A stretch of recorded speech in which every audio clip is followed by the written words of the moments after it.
好多人都被騙咗，以為香港人工3萬港紙就等於人生勝利組，階層逆襲。講句最真實、最殘酷嘅實話，同樣3萬港幣月薪，而家有人越捱越窮，日日內耗內捲，亦有人悄悄儲錢，穩步上岸，財富翻倍。短短幾年時間，深港格局徹底反轉，而新皇崗口岸一開，直接打破咗過去30年所有年輕人嘅宿命枷鎖。今日呢條片，我同大家深度拆解呢場改變千萬灣區人命運嘅時代變革，究竟顛覆咗啲乜嘢？普通人又可以點樣接住呢波頂級紅利？喺大灣區青年嘅職場認知入面，一直都有一套好固化嘅成功標準，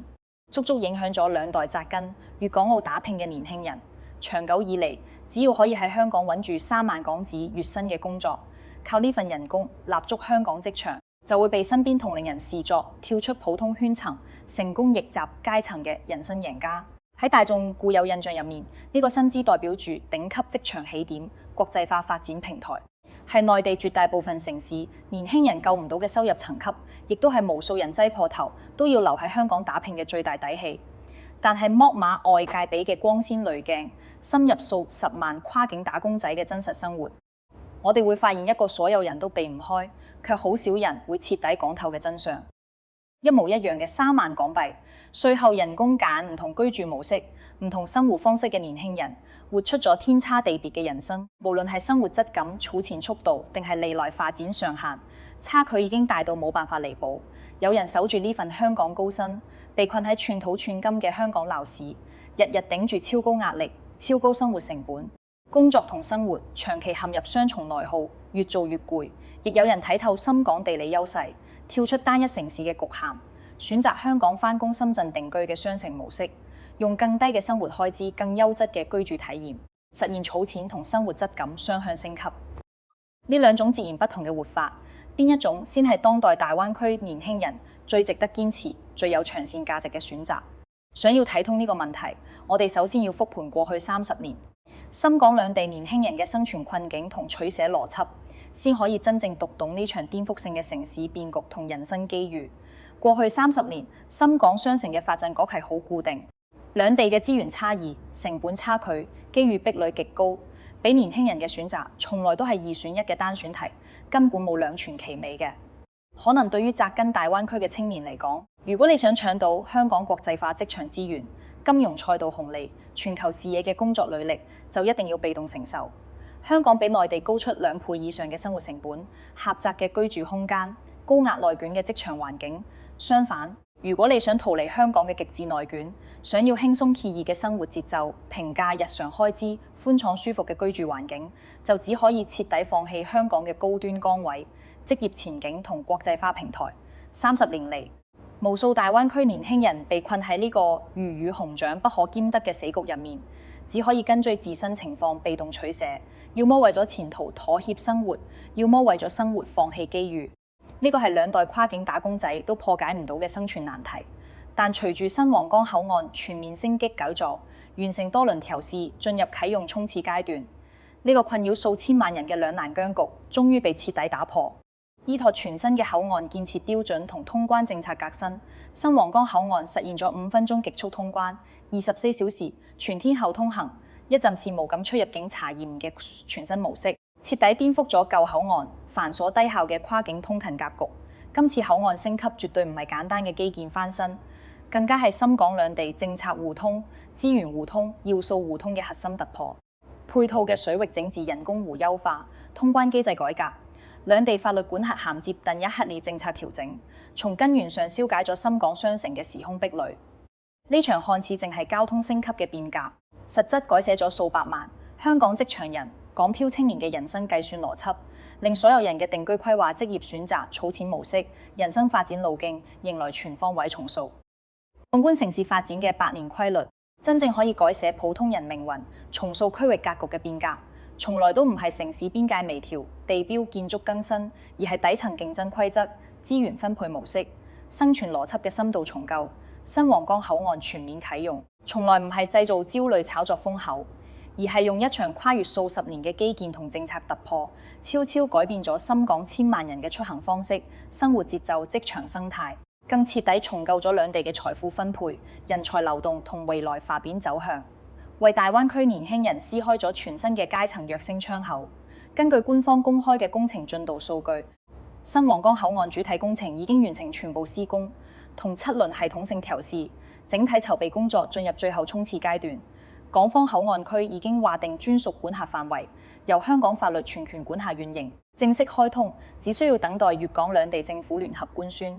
呢個標誌性節點代表住深港真正意義上嘅同城化時代正式來臨，持續30年嘅雙城割裂格局徹底終結。為咗等大家跳出網上片面吹捧、極端對立嘅認知誤區，客觀理性睇清深港同城化背後嘅真實機遇、潛在風險同人生取捨。我深耕大灣區跨境職場生態多年，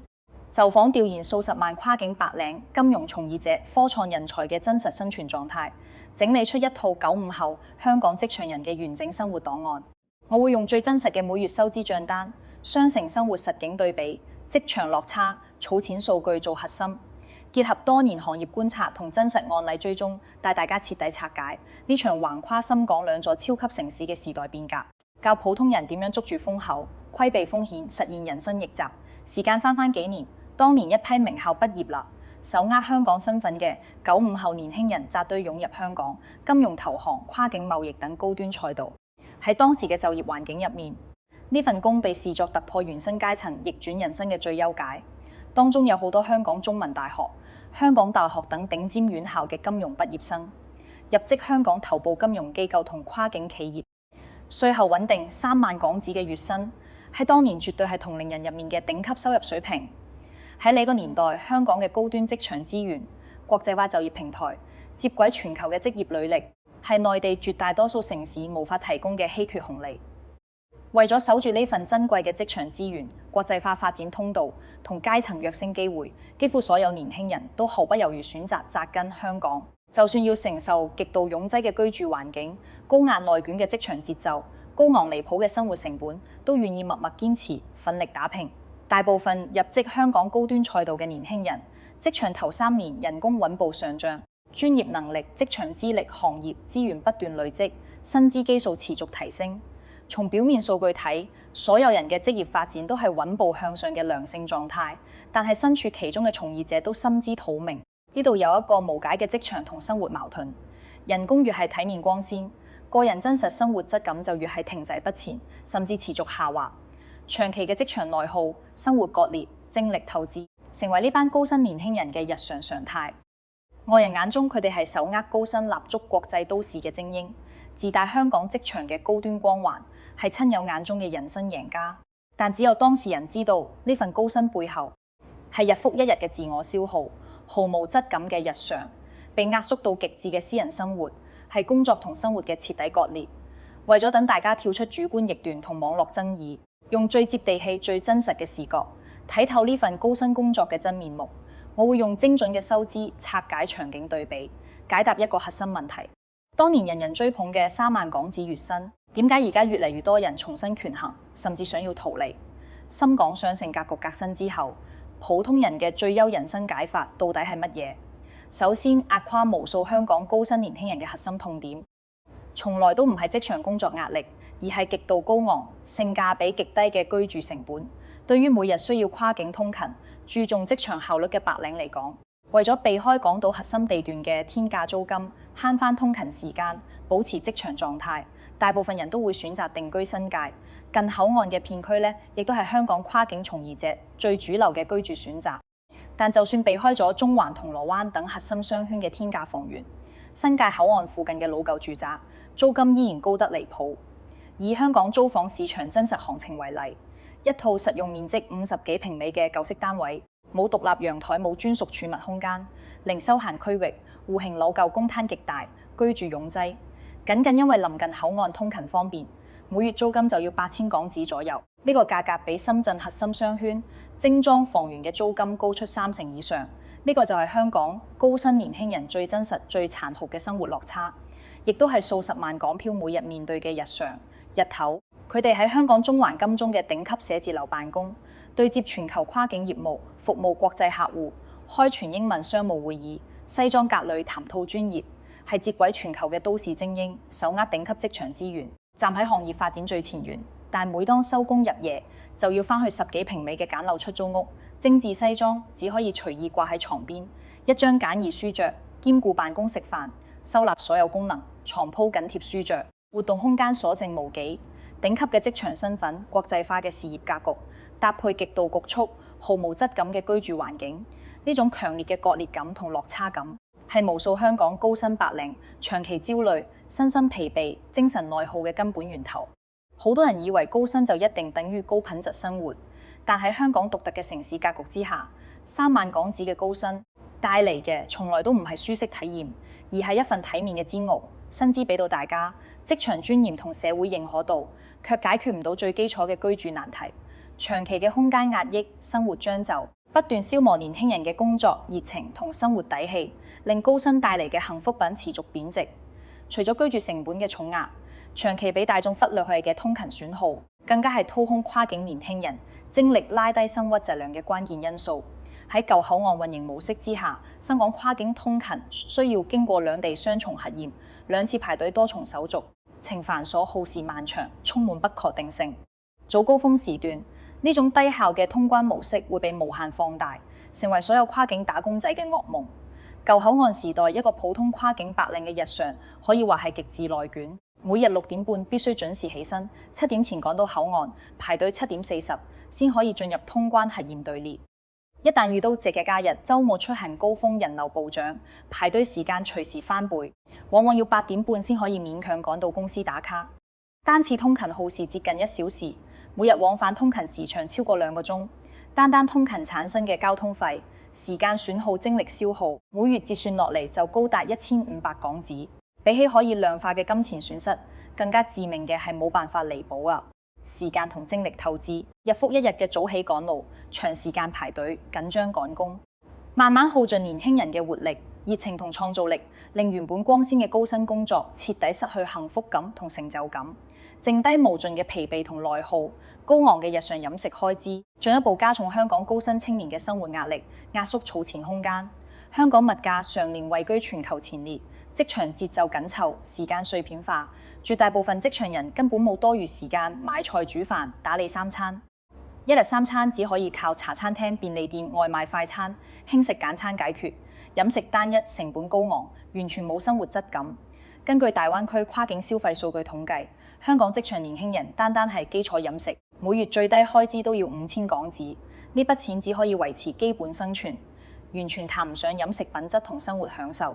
除此之外，職場必要嘅社交應酬、水電網雜費、商業保險、生活用品、日常雜物等固定剛需支出，每月最少都要4000港紙。我哋可以做一個精準收支核算，稅後3萬港紙月薪，固定剛性支出接近18000港紙，最後可以自由支配、儲蓄積累、規劃資產嘅流動資金，剩低只有12000港紙左右。看似亮眼嘅高薪，扣晒所有必要開支之後，實際結餘遠低於大眾想象呢，亦都係無數香港高薪青年唔敢偷懶、唔敢裸辭、唔敢鬆懈嘅核心原因。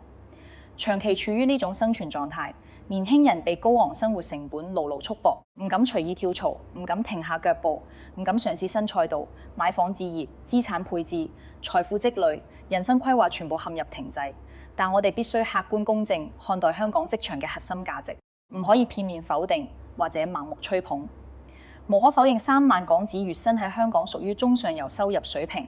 香港擁有內地絕大多數城市無法替代嘅核心競爭力同發展紅利。香港成熟完善嘅國際金融體系，全面接軌全球嘅商業規則，扎堆入駐嘅跨國企業總部，頂尖高端人才圈層，自由流通嘅資本環境，能夠為年輕人提供獨一無二嘅國際視野、高端職場賽道、全球資源對接通道同高含金量嘅國際履歷。呢個就係無數年輕人寧願忍受高壓內卷、高成本生活，都要堅守香港職場賽道嘅根本原因。過去30年，想要捉住香港嘅國際資源、高端職場紅利、全球發展通道，就必須被動接受香港嘅高成本、低效率、高內耗生活模式，只可以喺機遇同困境之間被動取捨，冇任何折中方案。但新皇崗口岸全面升級啟用，徹底打破咗呢個固化規則，令年輕人終於可以主動搭配雙城優勢，整合兩地資源，真正實現留住香港高端職場紅利，享受深圳低情並高品質生活嘅雙贏局面。好多普通人對新皇崗口岸升級有好大認知誤區，以為5分鐘通關就係全程通勤，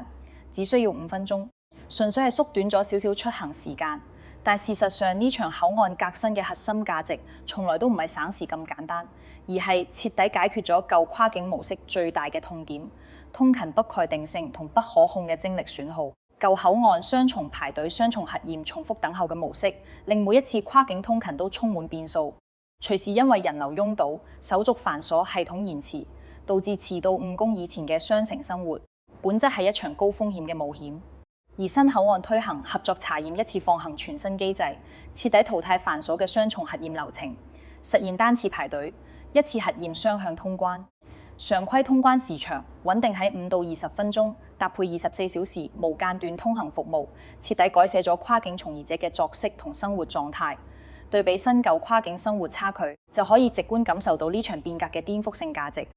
舊模式之下，跨境青年日日6點半早起趕路，7點準時到口岸排隊，喺擁擠嘈雜嘅人群入面長久等候，8點半先可以勉強渡江。日復一日嘅早起疲勞、通勤奔波、精神緊繃，令身心長期透支，生活完全被工作同通勤填滿，毫無鬆弛感可言。而全新雙城模式入面，年輕人可以從容作息，7點半先起身休整，8點休閒食早餐，8點40分穩定抵達香港寫字樓，全程鬆弛可控，唔使趕時間，唔使怕遲到。表面上只係縮短咗幾十分鐘通勤時間，本質係將每日近1小時嘅無效內耗、精力損耗、精神壓力，全部轉化為休息、提升自我、享受生活嘅有效時間。從此唔使擔心通關受阻、滯留延誤、上班遲到，徹底告別氣喘吁吁、焦慮、緊繃嘅通勤狀態。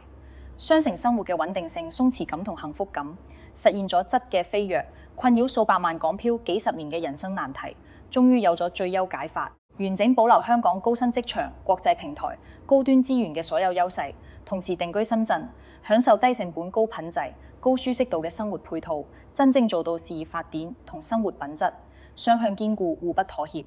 而家定居深圳福田皇崗口岸周邊嘅跨境白領已經親身驗證咗呢波紅利，雙城生活嘅升級效果一目了然。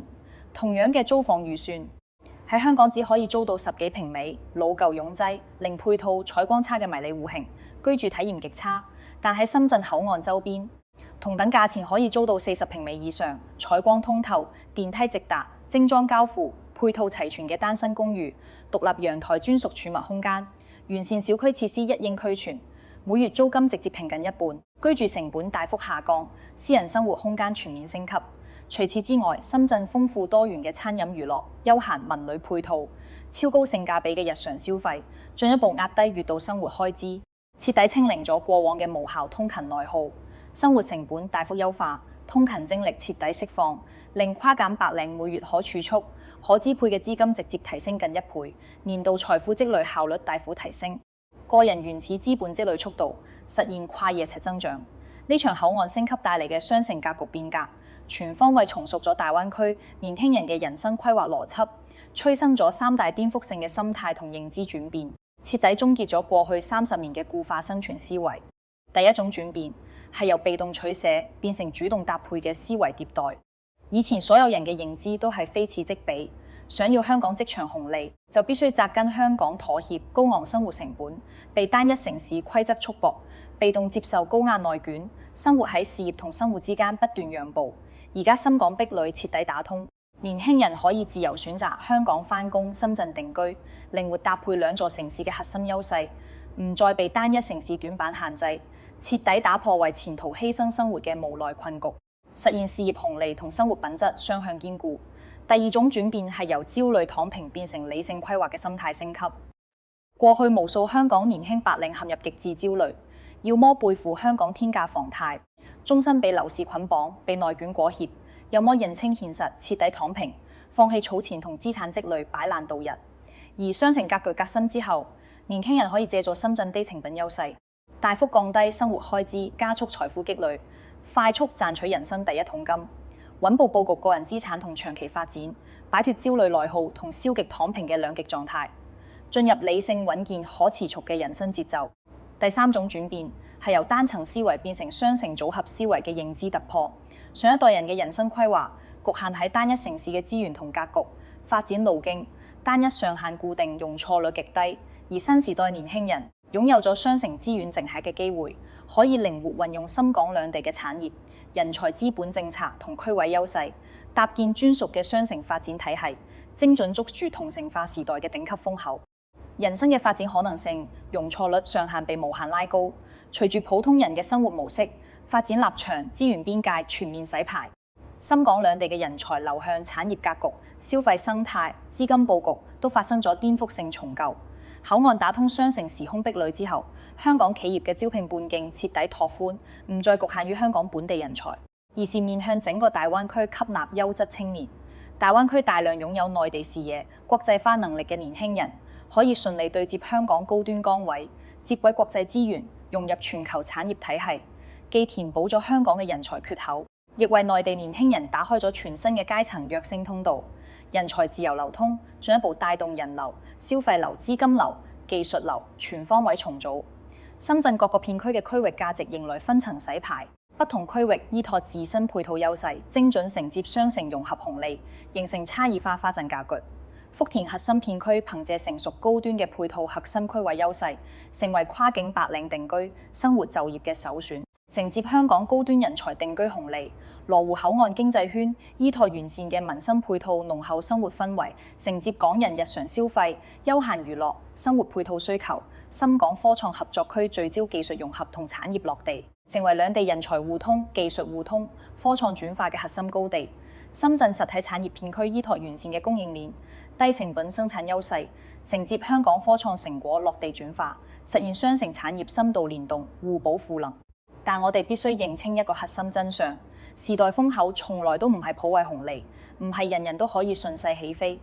風口之下，有人順勢階層跨越，亦有人面臨行業洗牌、競爭加劇、淘汰出局嘅巨大壓力。新皇崗口岸打通雙城壁壘之後，有3類人群將會面臨近5年前所未有嘅競爭壓力同市場淘汰風險。呢個係好多自媒體刻意迴避、大眾好少知道嘅深層變局。第一類係長期依靠香港地理壁壘、信息差紅利生存嘅低端服務業同傳統零售業從業者。舊格局之下，深港通勤繁瑣，跨境成本高，消費選擇有限，兩地市場相對割裂。香港大量服務普通性價比低、冇核心優勢嘅傳統業態，靠住地理壁壘隔絕競爭，穩定收割本地客流，持續盈利。但跨境通行常態化之後，消費者可以自由跨城比價、擇優消費。香港本地高價低質、體驗差嘅傳統業態將會持續客流流失、營收下滑、市場萎縮，最終被市場逐步淘汰。呢類行業嘅紅利完全嚟自地理隔絕，唔係自身實力。壁壘消失嘅嗰一刻，生存根基就徹底崩塌。第二類係靠低價紅利生存嘅深圳低端小微商戶，好多人有誤區，以為港人北上消費，所有深圳商戶都可以受益。事實恰恰相反，港人跨境消費早已擺脫單純睇價錢嘅階段，更加注重消費體驗、服務品質、場景氛圍、產品質感同綜合性價比。未來只有具備差異化特色、高品質服務、精準適配跨境需求嘅優質商戶，先可以持續捉住雙城消費紅利。而冇特色、品質差、服務落後，淨係識低價引流嘅低端小店，不僅承接唔到風口紅利，仲會喺市場升級中快速淘汰，面臨客流銳減、經營虧損嘅困境。第三類係依賴城市紅利、冇核心技能嘅普通打工者。過去幾十年，雙城壁壘隔絕咗跨城競爭，好多人靠地域優勢、信息差、城市紅利被動賺錢，唔需要過人嘅專業能力都可以安穩立足。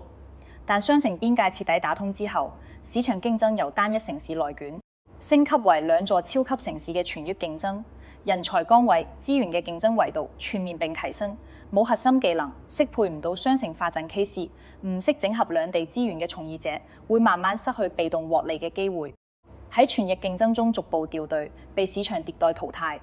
面對呢場顛覆性變革，網上一直有一個極具爭議、容易引發對立嘅問題：深港雙向流通常態化係咪代表深圳已經超越甚至取代香港？呢個係全網最大嘅認知誤區。我哋今日徹底拆解糾正。從城市定位、產業結構、核心價值發展賽道嚟講，深圳永遠唔會取代香港。兩座城市從來都唔係競爭替代關係，而係互補共生、雙向賦能、各司其職、彼此成就嘅深度合作關係。二者核心賽道、核心優勢、城市功能完全唔同，絕對冇互相替代嘅可能。深圳嘅核心競爭力集中喺實體產業科創落地、規模可生產、完善供應鏈、低成本民生配套等領域，擅長技術落地、產業孵化、產能升級、民生優化，係大灣區最穩固嘅實體產業根基同民生底座，為區域發展提供紮實嘅產業同生活支撐。而香港嘅核心價值係內地任何城市都無法複製、無法替代嘅獨一無二嘅國際連接能力，係大灣區對接全球資本、全球市場、全球資源嘅核心門戶，亦都係香港長期穩居全球高端城市梯隊嘅根本底氣。具體嚟講，香港有三大不可複製嘅核心優勢，支撐佢長期立足全球賦能大灣區。第一，無可替代嘅國際金融入口。香港擁有自由流通嘅資本環境，成熟嘅國際資本市場，接軌全球嘅金融規則，係內地企業境外上市、海外融資、跨境資本運作嘅核心陣地，亦係全球資本進入中國市場嘅首要樞紐。海量跨國企業總部、國際投行、頂級金融機構扎堆入駐，形成嘅資本連接、金融服務、資源淨喺能力，短期內冇任何內地城市可以複製。第二，獨一無二嘅全球商業規則體系。香港沿用國際通用嘅法律、貿易、商業標準，可以全方位適配全球各類商業主體。無數企業扎根香港，唔係單純為咗短期利潤，而係為咗接軌國際標準，搭建全球化經營框架，佈局海外市場，對接全球資源。呢套國際化標準化嘅商業體系，係內地城市完全提供唔到嘅核心價值。第三，高密度嘅高端人才集聚優勢。城市競爭嘅終極本質，從來都唔係樓價、基建規模嘅競爭，而係人才密度同人才質量嘅競爭。香港匯聚咗全球金融貿易、投行法務、高端管理領域嘅頂尖人才，形成咗國際化嘅人才圈層、事業圈層同資源圈層，構建出短期難以追趕嘅人才壁壘，持續為大灣區產業升級、資源對接、全球化發展賦能。基於兩座城市嘅核心優勢，我哋可以梳理出全新嘅雙城分工體系。深圳負責實體落地產業深耕、民生優化、供應鏈完善，為大灣區駐留產業底座同生活根基。香港負責連接全球資本，對接國際市場，引領產業升級，拉高區域格局，為大灣區打通全球化通道。兩座城市各司其職，各展所長，互補共生，唔存在邊個碾壓邊個、邊個取代邊個、邊個超越邊個嘅對立關係，只會抱團發展，雙向賦能，共同崛起。依託呢套全新嘅雙城共生體系，未來10年，深港兩地會徹底告別單一城市發展嘅固化模式，誕生3類全新嘅雙城居民型形態。唔同嘅選擇對應唔同嘅儲錢速度、階層軌跡同人生上限，徹底拉開普通人嘅人生差距。第一類係雙城職場打工者模式，為香港返工、深圳生活，最適合年輕白領同職場新人。呢類人群充分利用香港嘅高薪崗位、國際化平台、優質職場資源，快速累積收入、資歷、履歷同人脈，同時借助深圳低成本、高品質、高配套嘅生活體系，徹底規避香港高成本、高內耗、低質感嘅生活短板，大幅降低開支，加速儲錢，完美解決香港青年高薪貧窮、事業光鮮、生活拮據嘅核心困境，唔使為生活妥協前途，亦唔使為前途犧牲生活，快速完成原始資本積累。第二類係雙城宜居家庭模式，為香港保值、深圳生活，最適合香港中產、資深從業者同有育兒需求嘅家庭。呢類人群保留香港優質嘅國際教育、高端醫療、海外資源、身份價值等核心優勢，為家庭發展、子女教育保駕護航，守住長期紅利。同時將日常居住、休閒娛樂、親子出遊、聚餐採購等高頻生活場景全部落地。深圳用更低成本享受兩座城市嘅頂級資源，大幅提升家庭生活品質同幸福感，實現資產保值同生活升級雙向共贏。第三類係雙城創業，企業家模式為深圳製造、香港融資，係創業者、中小企業主高端科創人才嘅頂級發展模式。呢類人群將審片人化生產製造、供應鏈搭建、團隊運營等重資產實體環節，落地深圳，依託深圳完善嘅產業基礎、成熟供應鏈同低成本優勢，快速實現項目落地、規模化發展同成本控制，同時將品牌出海、海外融資、全球拓客、高端科研國際資源對接等高端環節落地香港，借助香港國際資本同全球渠道，放大商業價值，拓寬發展賽道，實現雙城雙向賦能，傳譯盈利長期迭代。呢場深港同城化變革嘅底層邏輯，本質係大灣區財富分配、階層固化格局嘅徹底重構。過去30年，深港財富閉環、高度固化，香港返工、香港消費、香港定居嘅單一模式，將普通人嘅財富積累同人生發展，牢牢鎖死喺香港嘅高成本體系入面，階層逆襲難度極大，普通人幾乎冇破局機會。而新皇崗口岸啟用，徹底打破咗固化財富壁壘，實現資源雙向自由流動。香港嘅高薪收入國際資源、高端人才流入深圳，賦能深圳產業同消費升級。深圳嘅產業活力、實體優勢、低成本配套反哺香港，助力香港優化產業結構，降低發展內耗，拓寬發展賽道。從此，深港兩地嘅資源、人才、資金、技術機遇，再被城市邊界割裂，全一流通，雙向賦能成為新常態。未來嘅城市競爭同個人競爭，唔再係單一城市嘅資源比拼，而係資源剩下能力、雙城適配能力、時代捕捉能力嘅全方位競爭。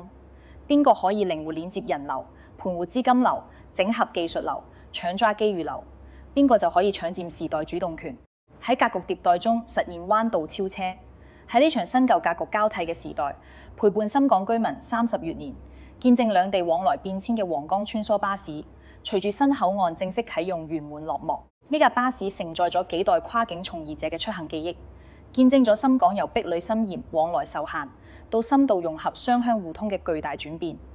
舊時代嘅割裂低效、內耗格局悄然落幕，屬於深港同城化一體化、高質量發展嘅全新時代正式全面開啟。展望未來，深港兩座超級城市必將持續抱團發展，雙向賦能，彼此成就。深圳持續夯實實體產業底座，優化民生配套，釋放民生紅利，為雙城融合提供紮實落地支撐。香港堅守國際高端定位，深耕全球資源對接，引領產業升級，為大灣區打通全球化發展通道。